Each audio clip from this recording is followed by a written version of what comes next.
Welkom terug. Tijd voor het weekoverzicht. Zeeland de week van dag tot dag. Een groep inwoners van Noord-Beveland maakt zich zorgen over de expansiedrift van Roompot op het eiland.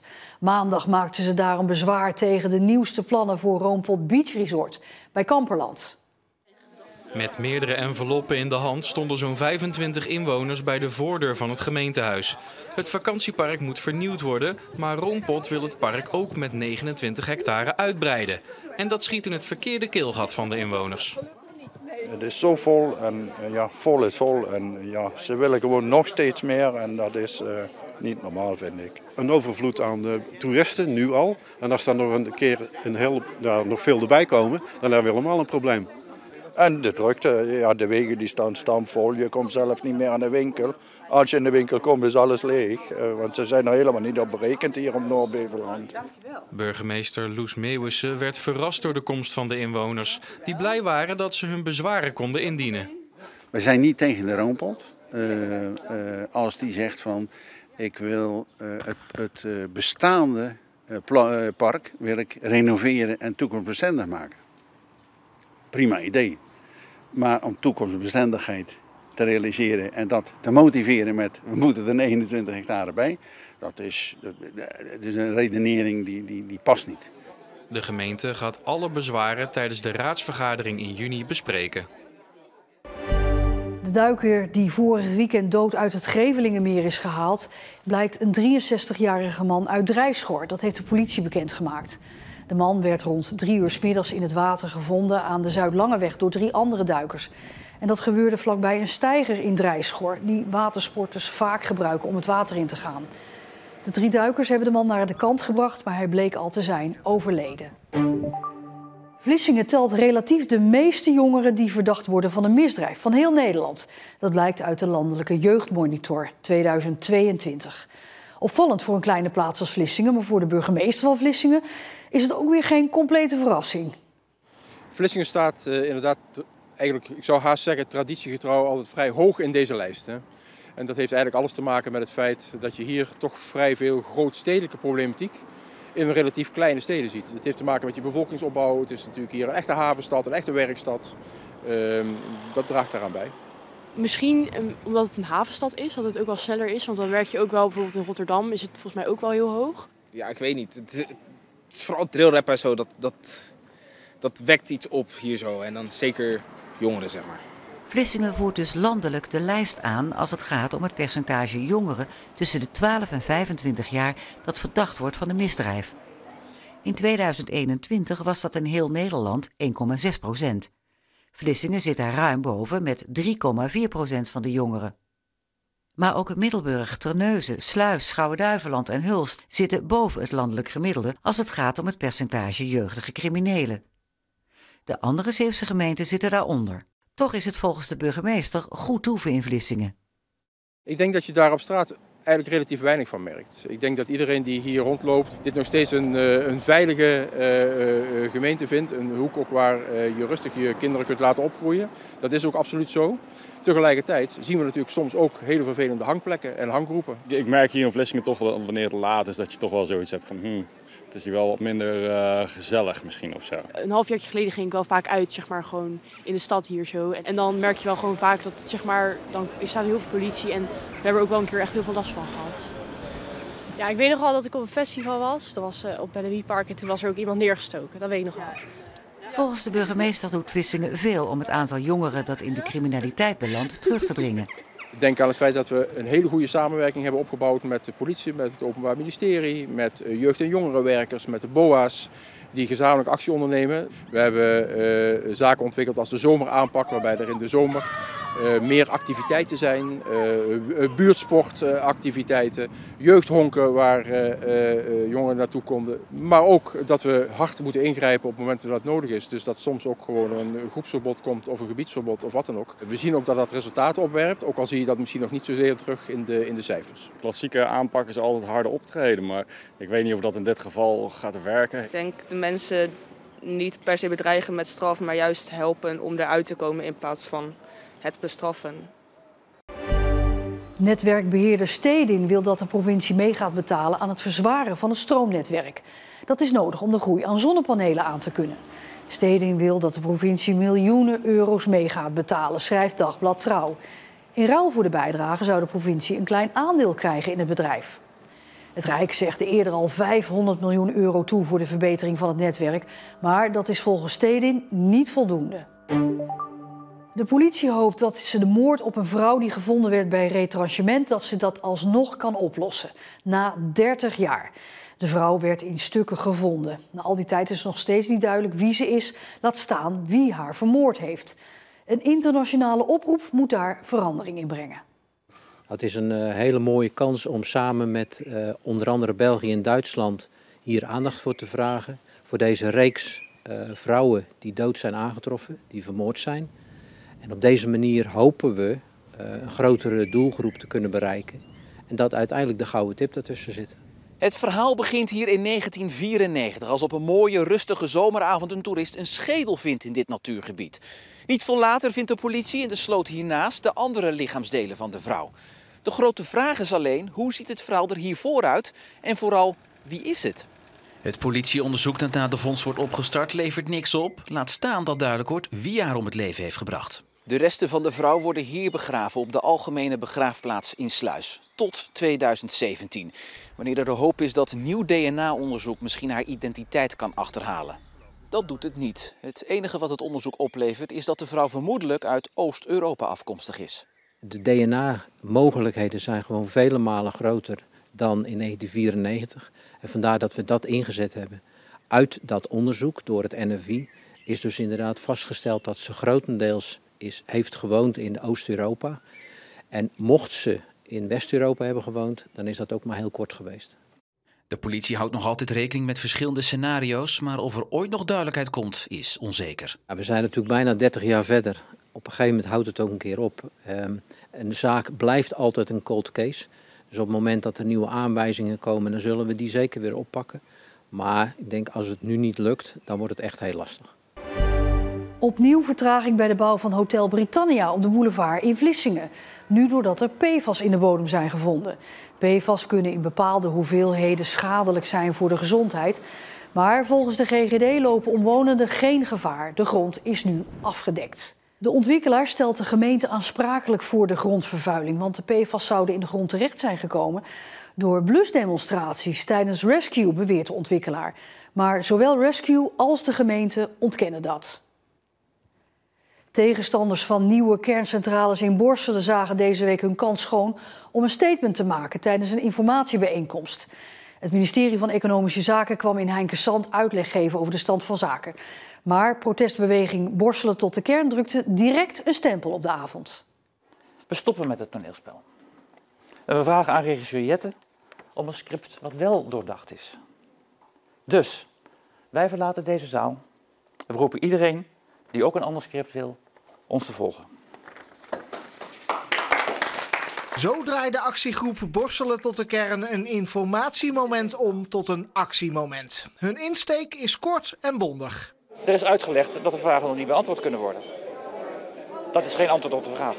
Want vragen of er koeltorens komen of nog meer hoogspanningsmasten, hoeveel arbeiders er komen werken aan de centrales en hoe lang, er zijn nog geen antwoorden te geven. En er is voor Borselen tot de kern een nog belangrijkere vraag nog niet beantwoord. Is er wel draagvlak? Er is nooit goede draagvlakanalyse gemaakt. En wat er aanwezig is, daar zijn de vragen zo genuanceerd. Er is geen draagvlak voor 2 centrales van een oude generatie. De Borselse gemeenteraad heeft aangegeven onder voorwaarden de nieuwe kerncentrales wel te willen. Maar dit raadslid zag na vanavond ook wel dat de kwestie van draagvlak nog niet uitgefilterd is. Ja, ik begrijp vanuit Den Haag enigszins wel dat ze denken dat er draagvlak is. Alleen vinden wij als gemeenteraad het ook belangrijk, je moet het wel goed onderzoeken. Dus je moet wel de vraag stellen aan onze inwoners. En niet alleen de gemeente Borselen, maar ik denk in heel Zeeland, we hebben er als provincie ook wel echt van doen. Zowel het ministerie als de provincie Zeeland wilden voor onze camera niet op deze informatieavond reageren. Het zegt iets over hoe gevoelig het allemaal ligt. En vraag blijft natuurlijk hoeveel draagvlak er nodig is om de plannen door te kunnen laten gaan. Het moet onderzocht worden en de eerste stap bij het peilen van draagvlak is informatie. Vertel de mensen wat gaat er gebeuren, waarom is het nodig en wat zijn de consequenties. Wat betekent dat voor de leefomgeving? En die vragen die staan allemaal nog open. Volgende week zijn er nog 2 informatiebijeenkomsten in Terneuzen en Vlissingen. Veel gymzalen staan weer vol tafels en stoeltjes, want de centraal schriftelijke eindexamens die zijn weer van start gegaan. Met het VWO-examen Duits werd donderdag de aftrap gegeven. Het zijn de eerste eindexamens nieuwe stijl, dus zonder verzachtende coronaversoepelingen. Waarbij je bijvoorbeeld je duim op een onvoldoende mocht leggen, zodat die niet meetelde. Niet iedereen is blij dat die versoepelingen er nu niet meer zijn. Juist deze leerlingen hebben eigenlijk vol last gehad van de coronasituatie. Ze hebben in de 3e klas of in de 4e klas al met coronamaatregelen te maken gehad, met lesuitval te maken gehad, met lockdowns te maken gehad, met online lesgeven, het terugkomen, het moeten wennen weer aan school.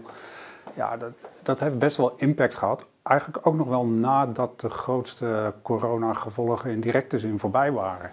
Tegelijkertijd is hij wel trots op hoe zijn leerlingen de uitdaging opgepakt hebben. Als ik naar de resultaten kijk die leerlingen nu voor de schoolexamens hebben gehaald, dan kan ik zien dat ze dat gedaan hebben.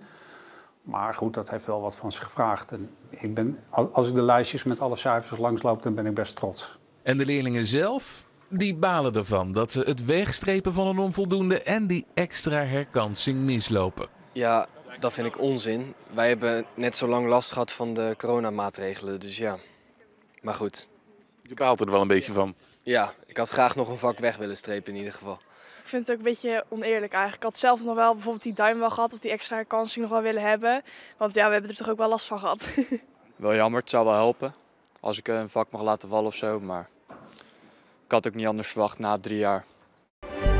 Dijken die gebouwd zijn op getijdenzand zijn veel sterker dan dijken die op rivierzand staan. Blijkt uit jarenlange onderzoeken in het Wiegepolder. Getijdenzand is zand dat is aangevoerd door de zee en waar eb en vloed overheen is gegaan. Het klinkt beter in en laat minder water door, blijkt uit het onderzoek door Rijkswaterstaat en het waterschap Hollandse Delta. Die noemen de resultaten ontzettend belangrijk voor de waterveiligheid in ons land en kunnen ons in de toekomst ook nog eens zo'n 160 miljoen euro besparen. De dorpsraad van Overzande heeft 439 handtekeningen ingezameld van dorpelingen die willen dat de gemeente dit verpauperde pand in het dorp eindelijk eens aanpakt. Overhangende delen die dreigen in te storten. En het ziet er natuurlijk niet uit. Volgens de dorpsraad zijn er genoeg ideeën voor het pand en kan de gemeente wel degelijk ingrijpen, ondanks dat het pand in particulier bezit is. De wet zegt daar iets over, maar ook in eigen beleidsnota's. Dus ze kunnen het aanpakken. En als ze een fikse boete krijgen als ze niet binnen een bepaalde periode aan de slag gaan, dan denk ik dat de familie wel in beweging komt. Long-covid-patiënten die jaren na hun coronabesmetting maar niet beter worden. Ze zijn wanhopig op zoek naar behandelmethoden. Een van de meest veelbelovende behandelingen op dit moment is zuurstoftherapie in de hyperbare kamer in het Admiraal de Ruyter ziekenhuis in Goes. Dat is de enige behandelmethode voor long-covid waarvan wetenschappelijk is aangetoond dat het werkt. Zo ziet hij eruit, die hyperbare kamer in de kelder van het ADRZ in Goes. Als een soort duikboot op het droge. De long-covid-patiënten moeten bijna 50 keer 2 uur lang in die duikboot zitten. Binnenin de tank ademen ze zuurstof in onder hoge druk. En dat heeft, als het goed is, blijvende positieve gevolgen. Wat we weten van hyperbare zuurstoftherapie is dat hyperbare zuurstoftherapie nieuwe bloedvaten kan aanmaken. Dat in weefsel waar nu te weinig zuurstof aankomt, weer zuurstof kan aankomen. En dit zet allerlei genezingsprocessen in gang. Zodat het lichaam wat nu ontstoken is, waar misschien de kapotte vaten zijn of vaten verstopt zijn, hier kan weefsel zich weer regenereren en genezen. Een van de patiënten die inmiddels klaar is met de behandeling kan erover meepraten. Ik ging erin met hersenmist en oververmoeidheid en nog heel veel meer wat er allemaal bij komt kijken. En de hersenmist is weg. Ik heb weer energie. Ik durf inmiddels al bijna te zeggen dat ik geen long-covid meer heb. Er zijn wel meer behandelmethoden op de markt voor long-covid, maar deze methode heeft iets wat de rest niet heeft. Namelijk wetenschappelijk bewijs dat het werkt. Er is maar één, wij noemen dat randomized controlled trial, een placebo-gecontroleerde studie gedaan bij de behandeling van long-covid. En dat is voor de hyperbare geneeskunde. Dit is een studie uit Israël en in deze studie is aangetoond dat de behandeling bewezen effect heeft. En deze studie was voor ons ook een reden om de eerste behandeling met een post-covid-patiënt in Nederland te doen. En we hebben sindsdien alleen maar de resultaten van deze studie kunnen bevestigen.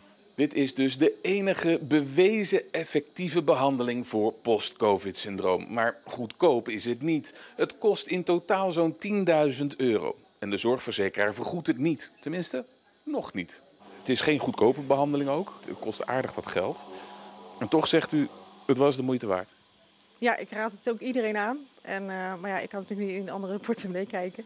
Maar in ieder geval, ik ben er heel blij mee dat ik het gedaan heb. Ja. En ik hoop eigenlijk dat de verzekering gewoon gaat vergoeden. Dat is eigenlijk dat iedereen het kan, ook mensen zonder financiële hulpmiddelen. Want ik gun het iedereen dit.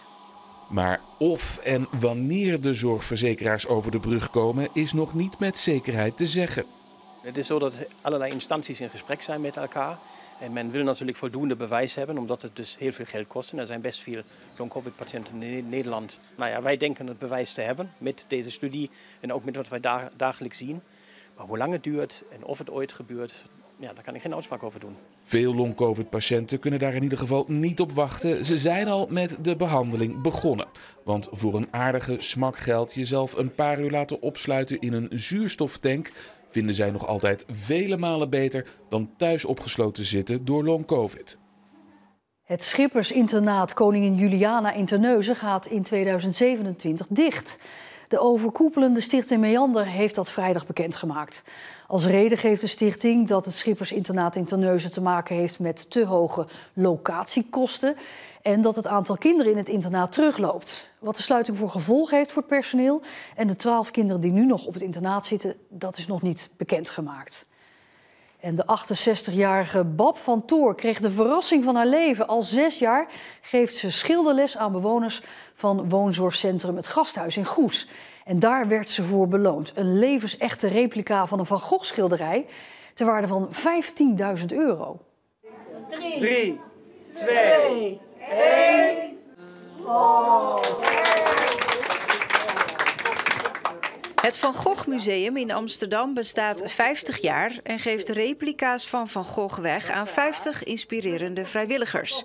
Zorggroep Ter Wil had Bab van Toor opgegeven, omdat ze al jaren belangeloos schilderles geeft aan ouderen met een psychiatrische aandoening, terwijl ze zelf ook de nodige gezondheidsproblemen heeft. Ik doe het met ziel en zaligheid en daar hoef ik niet voor beloond te worden. Maar het is wel een eer als je wel beloond wordt. Bab haalt ook exposities naar het verzorgingshuis, maar de schilderlessen zijn het belangrijkst. Het is aan de bewoner wat hij wil maken en ik probeer ze daar een beetje in te begeleiden. Niet meer en niet minder. De Van Gogh blijft in het gasthuis in Goes hangen. En tot zover het weekoverzicht van het Zeeuwse nieuws. Zometeen weer het laatste nieuws van deze zaterdag. Nog een hele fijne avond en graag tot morgen.